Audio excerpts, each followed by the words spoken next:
Hello from the control room and welcome. I'm Andy Jones and today I'm going to be broadcasting for you my live reaction to Dimash's Across Endless Dimensions.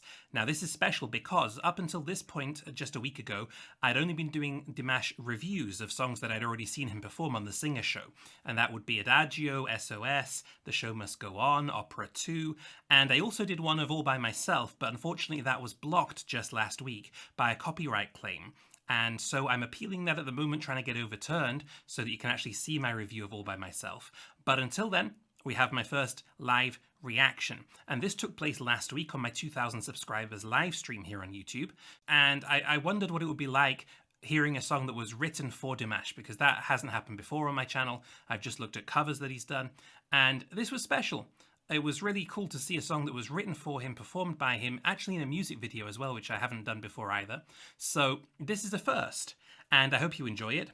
I hope that if you do enjoy it, you connect with my channel by hitting the subscribe button. You can also, of course, put comments here on the video and ask for things that you would like to see me react to in the near future. And do also connect with my Discord channel. There is also a dedicated Dimash thread that I've just opened there that's currently not being used. So if you want to talk about Dimash and my live reactions and reviews of him, then that is a great place to do it. Okay, without further ado, here is my live reaction to Across Endless Dimensions. Let's do this.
And hold me tight from empty days to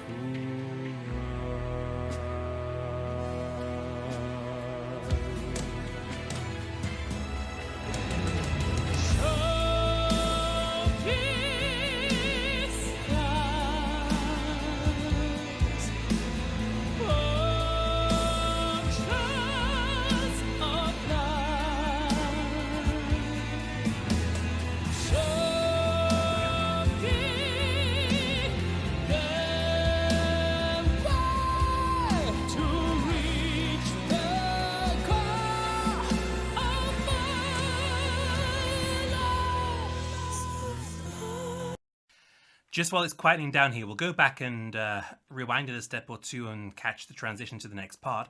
But what I want to talk about right now, I mean, lots of things actually. Firstly, question to you, did Dimash write this one himself? Is this one of his compositions? It sounds very typically Dimash, you know, even from the videos that I've seen from The Singer Show, which is, I guess, what kind of kickstarted a lot of people finding out about him worldwide. The songs that he sang, like Adagio and The Show Must Go On, and also All By Myself, there's always these little elements of electronic music in the background underneath the actual band playing. And that's happening here as well. The electronic music is in times even quite prominent. But also the kind of classic rock band in there as well. What's striking to me is that, at least for the first half of what I've seen thus far, he's been in his very kind of neutral register, mostly quite low compared to what he usually sings. And then just this last part of the song, he's kind of kicked into his more kind of bel canto style of singing, this kind of operatic curbing that I've heard quite a lot, his vocal performances, and that power that goes into this operatic style of singing is really obvious the second he does it. So the step up in terms of intensity and in terms of the direction that he goes musically when he's doing that, it's an instant kick into your attention, and you're like, whoa, and that's a really cool effect to have. What I also want to talk about is this music video. It's he's standing in an aquarium by the looks of things. It's almost like this kind of sea world center kind of thing, which I'm not a huge fan of course, because of the way they treat the animals there. But I don't know whether there's any kind of symbolism of that in here, or whether it's a soundtrack to a movie I see here in the chat. And I wonder what the movie's about, whether there's any kind of reference to what's going on here. I also see all kinds of little details in the background, some kind of buried canister behind him. I also saw clocks in the background. So I wonder what all of this imagery is actually about.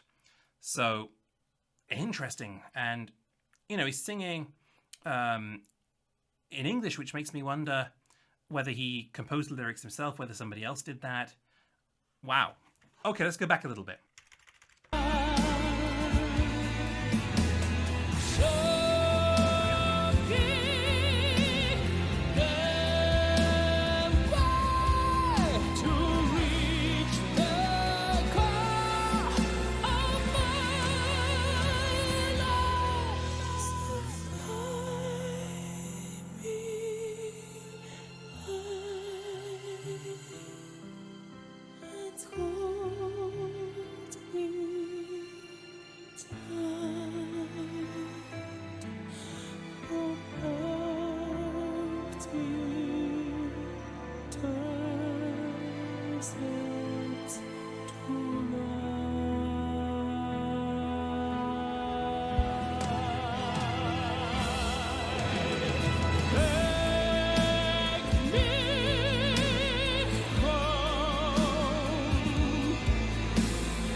Whew, heavy duty at the end.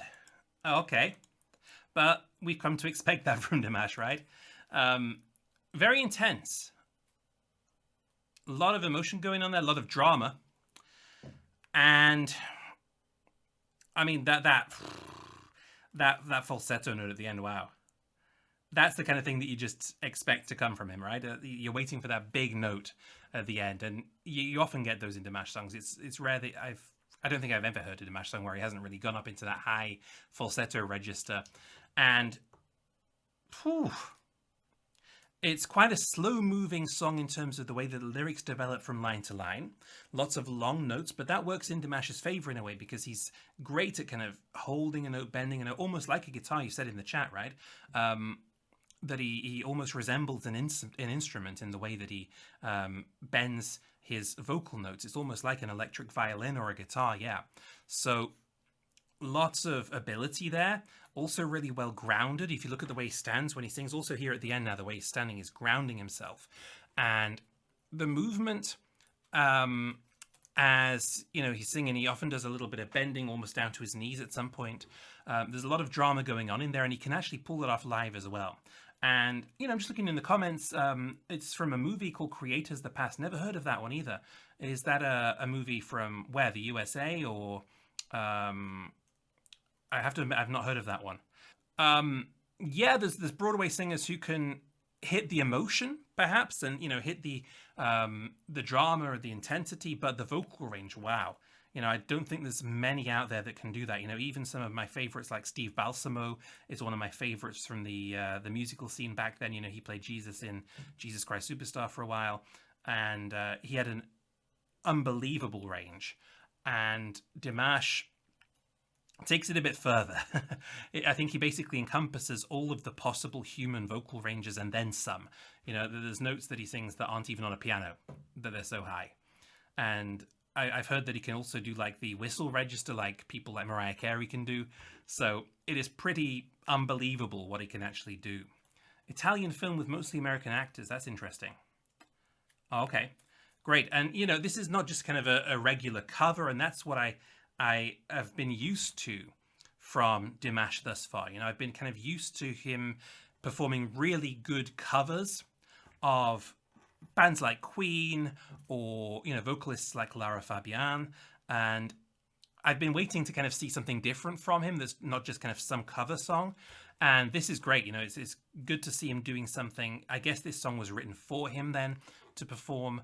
And that's really cool to just see him doing something that is his own in a way. So that was my first Dimash reaction. History has been made today. Okay, there we go. As you saw, I'm sure it blew me away. And I've since discovered actually that it was not the only Dimash contribution to film soundtracks. There's more apparently. So this is the point now where you tell me what's next on my Dimash journey. I'm particularly interested in songs that were written for him or by him, but I am open to anything. So let me know in those comments what's next, okay? Thank you so much for tuning in, folks. Until next time. Bye-bye.